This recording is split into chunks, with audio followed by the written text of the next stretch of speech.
All right, so I just want to continue on and do these next three problems for your notes. On this problem, it's asking us to do synthetic division to divide x cubed minus 7x minus 6 by x plus 2. Now, what I want to do is I'm going to do long division first. All right, so I'm going to do long division. All right, just so we have another example of that. So I'm going to put x plus 2 out here. All right, and do my long division. I'm going to do x cubed. Now notice what I don't have. I don't have a term in here for x squared, but I do need to have a placeholder for that, all right? So I'm going to put in a plus 0x squared minus 7x and then minus 6, okay? So now what I'm going to do is this. I'm going to do my long division. So I'm going to ask myself the question, x times what gives me x cubed? And that answer is going to be x squared. Okay, so I'm going to do x squared here. And so I'm going to multiply x squared by each of these parts here. And so I've got x squared times x, which gives me x cubed. I've got x squared times 2, which gives me plus 2x. Now I'm going to subtract the quantity, okay? So it's important that I distribute this negative inside. So I've got x cubed minus x cubed. That's going to cancel out, all right, and that's what I want. But then I'm going to do 0x squared minus 2x. It should be an x squared. All right, so I'm sorry, 0x squared minus 2x squared. That's going to give me negative 2x squared. I'm going to drop down my negative 7x, okay? And I'm going to repeat the same process. Okay, so I've got x times what gives me negative 2x squared, and that's just going to give me minus 2x. So negative 2x times x gives me negative 2x squared, okay? I've got negative 2x times 2, which gives me minus 4x. All right, so I'm going to subtract my quantity here.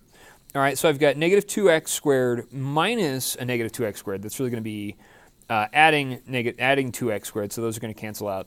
Here I've got negative 7x minus negative 4x. So negative 7x plus 4x gives me negative 3x and then minus 6. Drop down your negative 6, okay? So let's repeat the same process. X times what gives me negative 3x? That's just going to be minus 3. So now I've got negative 3 times each of those is going to give me negative 3x and then minus 6. Subtract the quantity, and that's all going to cancel out and give me 0. All right. So my quotient, all right, is this, x squared minus 2x minus 3. This is my quotient. All right. Now let's use synthetic division, okay?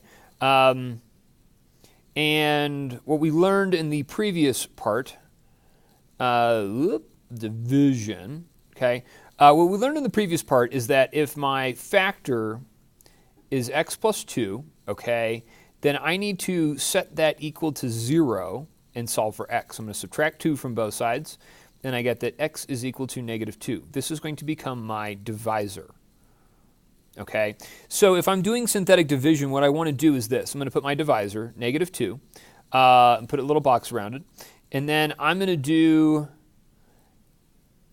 synthetic division, okay, like so. I need my coefficients. So I've got x cubed, which is 1. Okay, my coefficient in front of x cubed is 1. Now I don't have 1 for x squared, so I have to put in a placeholder for that, and I got to put in 0 for that, okay? So that's probably the most important part about this when you're doing this to remember. Then I need negative 7 and then negative 6. So minus 7 minus 6. Okay, so now what I'm going to do, I'm going to drop down the 1. Okay, negative 2 times 1, negative 2. 0 minus 2 is negative 2. Negative 2 times negative 2 gives me positive 4. So I get negative 3 out of that. Negative 2 times negative 3 is positive 6, so add that to negative 6 and we get a remainder of 0, okay? So here's what we get, all right? Now, we get the exact same thing, okay? Even though up here we were actually doing the algebra to get, you know, my quotient, okay, as x squared minus 2x minus 3, these are the coefficients for that, okay? And so this becomes x squared minus 2x minus 3. All right. Now, what I want to do is talk about this real quick, okay? You know, when I'm doing this, when I'm doing, and I'm going to write over here, x cubed minus 7x minus 6, and I divide that by x plus 2, we get x squared minus 2x minus 3. Now, what I want you to realize is this, that all we're really doing here when we're doing this is long division is another way of factoring. So when I take x cubed minus 7x minus 6, and I'm really just factoring out an x plus 2. And when I factor that out, I'm left with x squared minus 2x minus 3, okay? So this, okay, equation, my original polynomial, can be factored out using long division, okay? And so we can continue to do that, all right? And that's what we're doing. So, and so we're going to kind of talk about that more in the third problem. But let's look at the second problem, okay? Given f of x, we want to use the remainder theorem to find f of negative 4. So what I want to do here is use long division, synthetic division, use negative 4 as my divisor, and then we're going to do 3, 4, negative 5, and 3 as my numbers. All right, so I'm going to drop all these down. So I got 3, negative 4 times 3 is negative 12. 4 plus negative 12 gives me negative 8. Negative 4 times negative 8 gives me positive 32. 32 minus 5 gives me 27. Negative 4 times 27 is going to give us 108. So then negative 3 plus 108 is going to give me 111. Actually, no, this is negative 108. So negative 108 plus 3 gives me negative 105. All right, so that's my remainder. Okay, so here's my remainder. All right, and remember that when we do long division, synthetic division, whatever our remainder is the how we evaluate the function. So what I know is this: if I do f of negative 4 and plug that value into my function here, I'm going to get negative 105 as a result. Okay, and that's all we're doing. Okay, all right. Let's take a look here. On this one, it says solve the equation 15x cubed plus 14x squared minus 3x minus 2 equals 0, given that negative 1 is a 0 of that function, okay?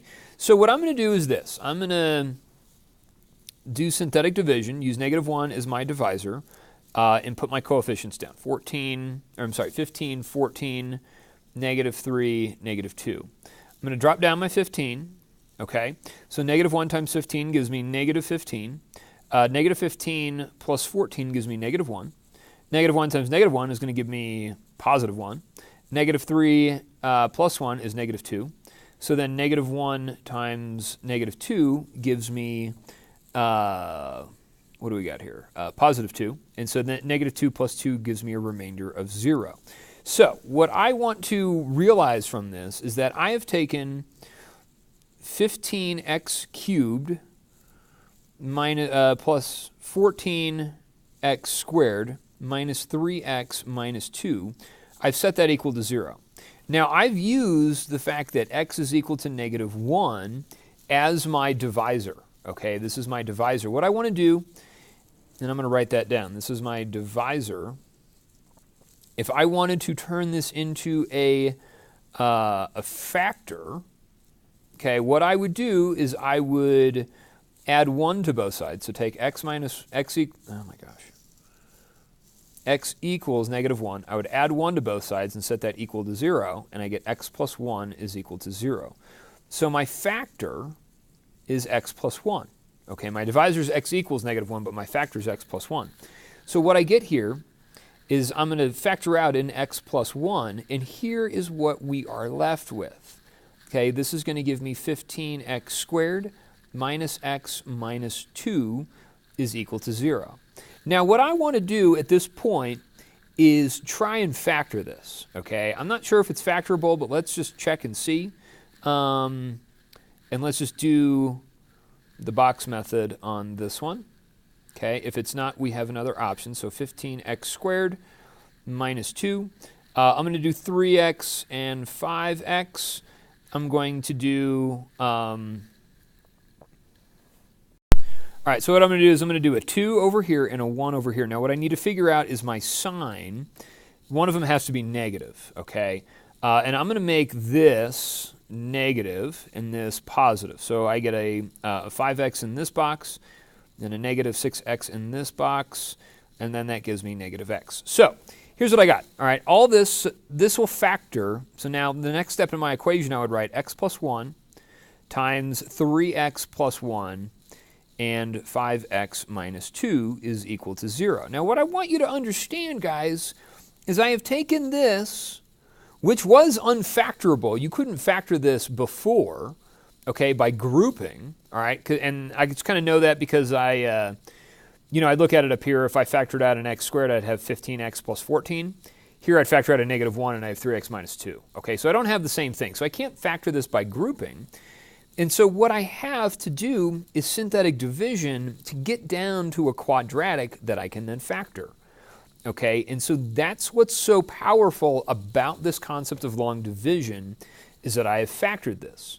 And now what I can do is I can solve, okay? So I can take each of these, all right, x plus 1 equals 0. I can do 3x plus 1 equals 0. And I can do 5x minus 2 is equal to 0. So here I get that x equals negative 1, okay? Here I'm going to subtract 1 from both sides, so I get 3x equals negative 1 divided by 3.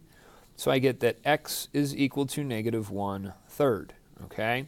Here I'm going to add 2 to both sides, and so I get 5x is equal to positive 2. Divide by 5, divide by 5, so now I get that x is equal to positive 2/5. All right, and these are my answers. These are my zeros, okay? So my answer, okay, so my zeros would be x equals negative 1, negative 1/3, and 2/5.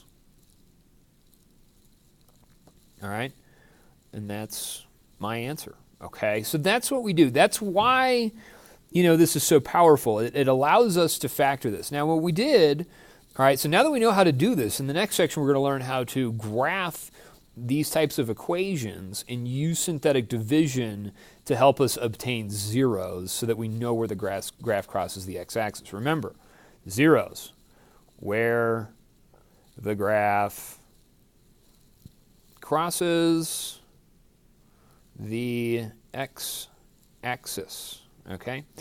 And that's that, okay? So that's what I got. And hopefully you guys have enjoyed this. Let's go ahead and get started on your homework and the recording problems. Thanks a lot. See you in a bit. Bye.